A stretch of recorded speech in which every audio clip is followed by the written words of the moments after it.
he didn't really have those years that are so important when you're sort of, your university years for a lot of people, where you figure out who you are and, you can actually, work out what your limits are with those things. Such sad news arrived in the world this morning. The former One Direction star Liam Payne has died at the age of 31 after falling from a balcony in Buenos Aires. Local news say police received reports of an aggressive man who could be under the effects of drugs and alcohol at the hotel prior to his death. The Leader of the Commons, Lucy Powell, paid this tribute to Liam in Parliament today. Can I also send condolences to the friends and family of Liam Payne? One Direction was loved by millions across the world, and this was a tragic end for someone so young. Liam's family have said they're heartbroken by his death, adding in a statement that Liam will forever live in our hearts and we'll remember him for his kind, funny and brave soul. Let's talk now to the Sun's Howell Davies. Howell, what more do we know about this later as the hours have passed? Yeah, I mean, details are still quite scarce at the moment. Obviously, it happened at 5 p.m. in Argentina yesterday evening. Overnight, there have been some details that have emerged. There are some quite grim photographs of his hotel room. In the US, TMZ published a photo which was really horrible, which purported to be of his body. Apart from that, the police have said that, he did fall from the hotel room. It was a third floor balcony at a hotel in Argentina. At the moment, they haven't given any further details about what was, the situation that he was in when he fell from that balcony. They said that he had a cranial fracture and that he was dead when paramedics got to the scene. Why was he there? So he'd gone to Argentina a couple of weeks ago, actually, because his One Direction bandmate Niall Horan had had a concert there. And so Liam had flown to Argentina with his girlfriend, who's an American lady called Kate Cassidy. And they'd gone to this gig about 2 weeks ago. And then I guess they decided to stay. No one really knew quite what he was doing there, but he was having a break there. And then his girlfriend, Kate, seemed to have returned to the US 2 days ago, and he'd stayed in Argentina. He had talked, hadn't he, over the years about the struggles that he had, particularly with alcohol. And in fact, there was a very telling conversation that he had, I think it was with Stephen Bartlett, wasn't it? Where he was talking about the fact that he often found himself in hotel rooms on his own. And, that was just part of the life of a boy band member. And actually, the minibar becomes your friend and entertainment. And he had tackled his demons and he had achieved sobriety for a while, hadn't he? Yeah, I think that's the thing, when being in a band like One Direction, they were so huge. They had millions of fans and they toured all over the globe for those few years that they were together. And it just meant it was actually quite an isolating experience. He spoke quite a lot about how, you'd be in all these far-flung places and places, you'd never have dreamed you'd even be able to visit, but you weren't even able to leave your hotel room because if you did, you'd be followed by screaming fans and absolutely mobbed. They had to have police escorts everywhere they went. So he was just there in his hotel room, sort of just trying to get by. And I guess, he became famous so young because he was 16 when he auditioned for the X Factor and got into One Direction. He didn't really have those years that are so important when you're sort of, your university years for a lot of people, where you figure out who you are and, you can actually, work out what your limits are with those things. Absolutely. And your childhood should be a rehearsal for adult life, shouldn't it? And actually, if you take away somebody's rehearsal time, then they are going to struggle on the main stage.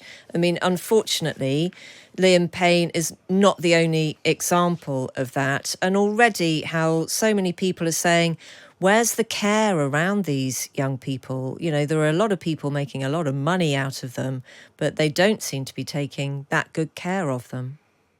I know it's absolutely devastating because, as you say, this is something that we've seen time and time again for musicians and people who are in the public eye, especially if you're, become famous when you're young and you then sort of get stuck at that age. I think he was still trying to work out who he was at 31. And yeah, there is definitely a lot more to be said about whether the right people were around him and whether the right people are in the industry looking after everyone. I saw Mikey from Boyzone today calling for more sort of psychological help for artists in all record labels.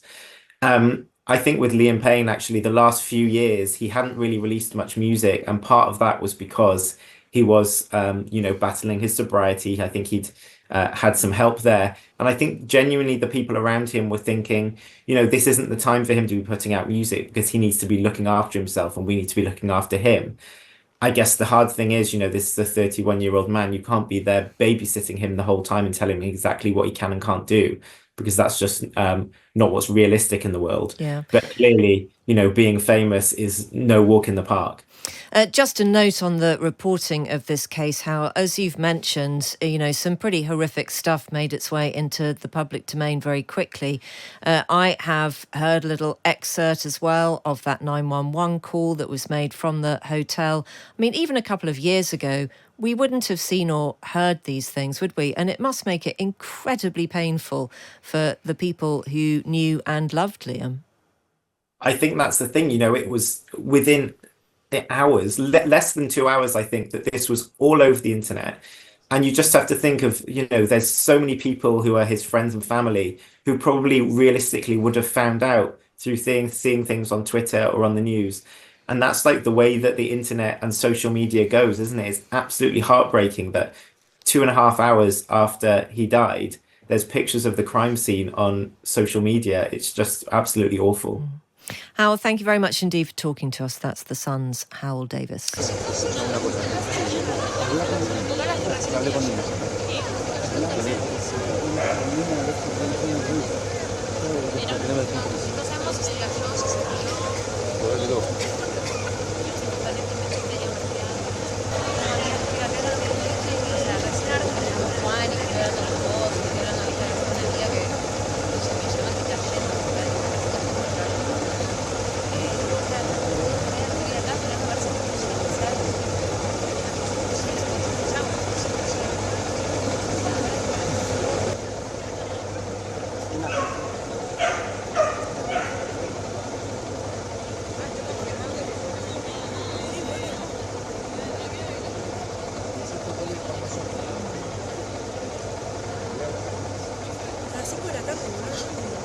Anda, amigo.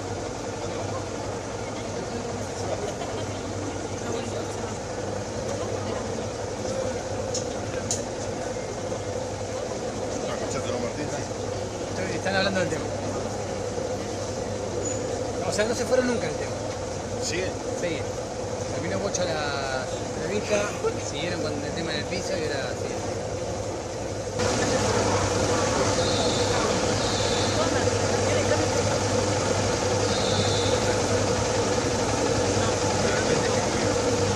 Una 45.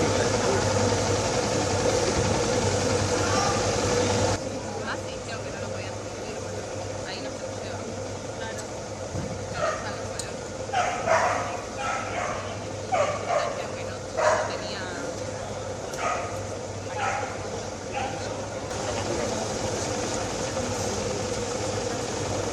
Voy para aquel lado porque se paran en plano.